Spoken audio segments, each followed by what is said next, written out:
प्रिय मित्रों, good morning सबको, वेरी गुड मॉर्निंग सबको, नमस्कार सबको, राम राम जी सबको, राधे राधे सबको, जय श्री कृष्णा। आप सब कैसे हो? आप सब बहुत अच्छे होंगे और आप सबका स्वागत है लक्ष्य क्लासेस ऋषि प्रयाग यूट्यूब प्लेटफॉर्म पर। अपन कर रहे हैं प्रिय मित्रों कक्षा 11 का चैप्टर नंबर 15 जिसका नाम है सांख्यिकी स्टैटिस्टिक्स, इसको इंग्लिश में स्टैटिस्टिक्स कहते हैं। प्रिय मित्रों, ये चैप्टर आपके क्लास 6 से लेके कंपटीशन तक जब एग्जाम देते हो वहां तक आपके बहुत वेरी वेरी मस्ट इंपोर्टेंट बनता है। माना कि आप चाहे आरएस का, आईएएस का, first grade, second grade, third grade, LDC, जिसमें आपको मैथ्स पूछा जाता है उसमें ये टॉपिक, ये वाला चैप्टर आपके पूछा जाता है। तो अपन कक्षा 11 का चैप्टर करेंगे और ये क्लास 11 का चैप्टर नंबर 15 है। अध्याय नंबर कितना है? 15 है आपको स्टैटिस्टिक्स वाला। अध्याय नंबर कितना है? ये 15 है। अध्याय नंबर 15,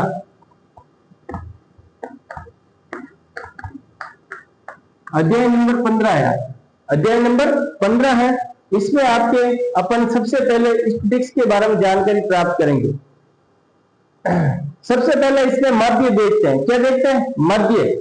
मध्य यानी मीन होता है। मध्य यानी इंग्लिश में क्या बोलते हैं? इसको मीन बोला जाता है। इंग्लिश में इसका नाम क्या है? मीन बोला जाता है। प्रिय मित्रों, ये एक्स बार से प्रदर्शित करते हैं। किसे करते हैं? एक्स बार से प्रदर्शित करते हैं इसको। अपन को ये प्रेक्षणों का योग बटा प्रेक्षणों की संख्या होता है। प्रेक्षणों का योग बटा प्रेक्षणों की संख्या होता है। यदि अपन को मीन निकालना है तो इसका फॉर्मूला होगा summation of x I upon summation of n. मतलब आपको एग्जाम्पल के तौर पे मैं बता रहा हूं, जैसे आपके कोई क्वेश्चन है कि प्रथम 5 अभाज्य संख्याओं का मध्य निकालो, मीन निकालना है। प्रथम 5 अभाज्य संख्याओं का मध्य ज्ञात करो। तो क्या होगा प्रिय मित्रों? सबसे पहले अपन प्रथम पहली अभाज्य संख्या 2, 3, 5, 7 और 11। 5 हो गए। 1 2 3 4 5। अपना फॉर्मूला क्या है? फॉर्मूला लगेंगे सबसे पहले संख्या अभाज्य संख्या लिख दे। प्रथम 5 अभाज्य संख्या होगी 2, 3, 5, 7 और 9।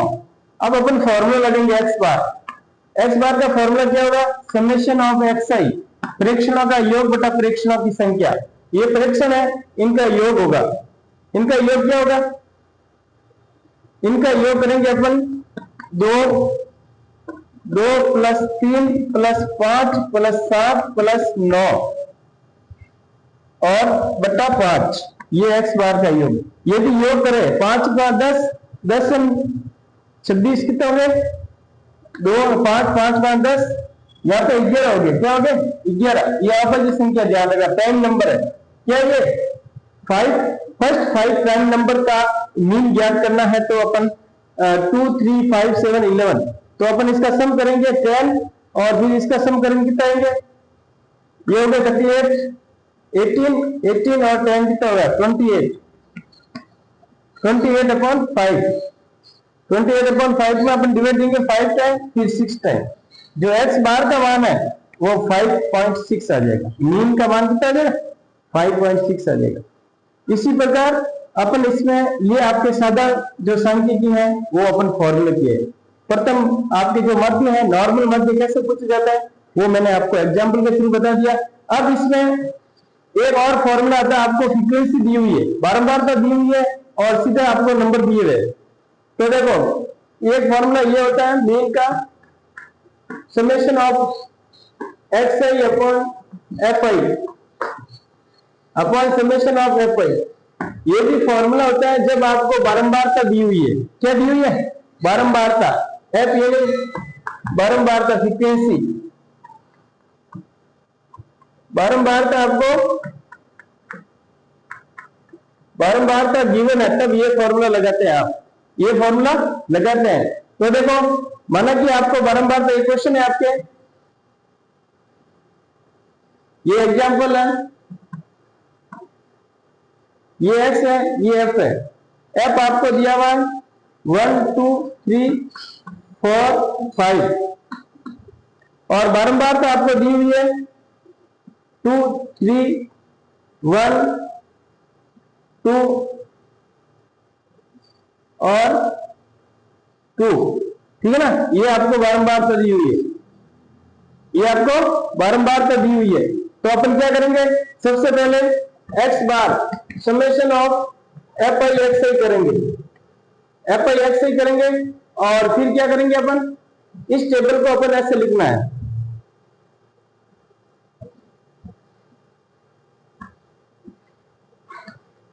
एक्स आई लिखेंगे, एफ आई लिखेंगे, और 1 2 3 4 5 ये लिखेंगे, 2 3 1 2 2। अब लगेंगे अपन X I F I, X I F I लगेंगे। तो 2 हो गया, ये 6 हो गया। 2 को 1 से मल्टीप्लाई किया 2, 2 को 3 से मल्टीप्लाई किया 6, 3 को 1 से किया 3, और 4 को इससे किया 8, इसको किया 10।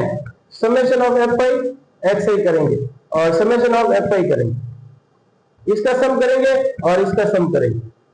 ये प्रिय मित्र 10 आ रहा है, कितना आ रहा है 10, ये 10 आ रहा है। ये कितना आ रहा है, देखो 2 और 6 8, 8 और 8 16, 16 और 10 26, 29 आ रहा है। कितना आ रहा है 29। तो अब इसमें फॉर्मूला वैल्यू रखेंगे, summation of F I X I upon F I. Summation of F I X I का मान है वो आपके गिनती से आ रहा है, 11 और 8 19 और 29, 29 अपॉन 10, 29 अपॉन 10 से मल्टीप्लाई करेंगे 2.9 है, क्या आएगा 2.9 आएगा, जो ये एक्स बार की वैल्यू है, जो क्या है एक्स बार की आपके वैल्यू है।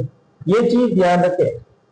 मीन यानी माध्य, माध्य आप कैसे ज्ञात कर सकते हैं वो आपको मैंने इसमें बता दिया है। ये दो फॉर्मूले काम लेंगे। जब एक फॉर्मूला आपके इसमें आ रहा है, एक फॉर्मूला आ रहा है आपके कल्पित माध्य द्वारा। कल्पित माध्य से अपन कैसे ज्ञात कर सकते हैं, कल्पित माध्य से प्रिय मित्रों माध्य के 3 फॉर्मूले हैं। पहला फॉर्मूला है जो सबसे नॉर्मल है, summation of x I upon n. ये आपको इसमें फ्रीक्वेंसी नहीं दी होगी, डायरेक्ट इसके 5 बच्चों के सीधा दे दिया अंक, इसमें आपको एवरेज निकालना, या एक ही बच्चे के 6 सब्जेक्ट के आपको मार्क्स दीजिए, इसके अपन मीन निकालना तो ये निकाल सकते। दूसरा है आपके एक्स बार, आपको फ्रीक्वेंसी दी हुई अलग अलग बच्चों की, summation of F I X I upon summation of F आई, ये फॉर्मूला 1। तो तीसरा फॉर्मूला बन रहा है कल्पित माध्य का।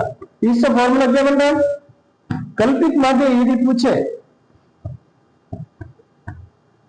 तो कल्पित माध्य एक्स बार ये पूछे तो कल्पित माध्य का फॉर्मूला होता है, मैं आपको बता देता हूं।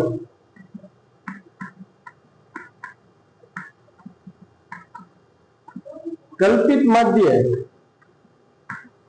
कल्पित माध्य एक्स बार बराबर इसका फॉर्मूला होता है ए प्लस एच यू बार, ये फॉर्मूला होता है।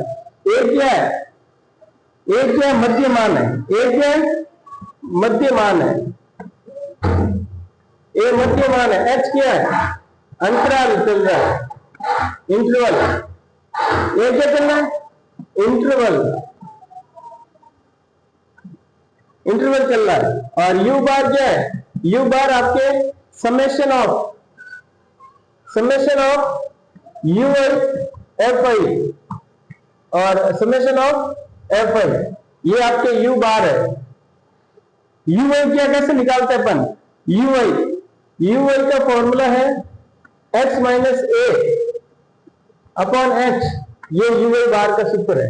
ये फॉर्मूला आप कल्पित माध्य से अपन ज्ञात कर सकते हैं। ये very very most important, class 10 के अंदर या 11th के अंदर आपको ये फॉर्मूले कल्पित माध्य से कैसे ज्ञात कर सकते हैं वो आपको ये कंप्यूटेशन तक आपके फॉर्मूले काम आते हैं। कल्पित माध्य का फॉर्मूला आप इधर लिख दीजिए, एक्स बार बराबर ए प्लस एच यू बार, ठीक है ना। ये भी आप ध्यान रखें। थैंक यू प्रिय मित्रों, ओके, ऑल द बेस्ट। आगे अपन और पढ़ेंगे इसके चैप्टर के बारे में। आज मध्य के बारे में जानकारी प्राप्त की है। अब उसमें एक फॉर्मूला आपके है मध्य विचलन। क्या आगे वाला फॉर्मूला क्लास 11 में पूछे जाने वाला जो फॉर्मूला है वो है मध्य विचलन, वो भी अभी करेंगे। क्लास के बाद उसके अपन सारे क्वेश्चन करेंगे। और जो क्लास 11 में पूछता है मध्य विचलन और प्रसरण और परिसर, परिसर के बारे में पहले मैंने मध्य के बारे में बताया, अब आपको परिसर के बारे में बताऊंगा आगे वाली क्लास परिसर के बारे में। तो फिर ये मित्रों थैंक यू, जय हिंद जय भारत।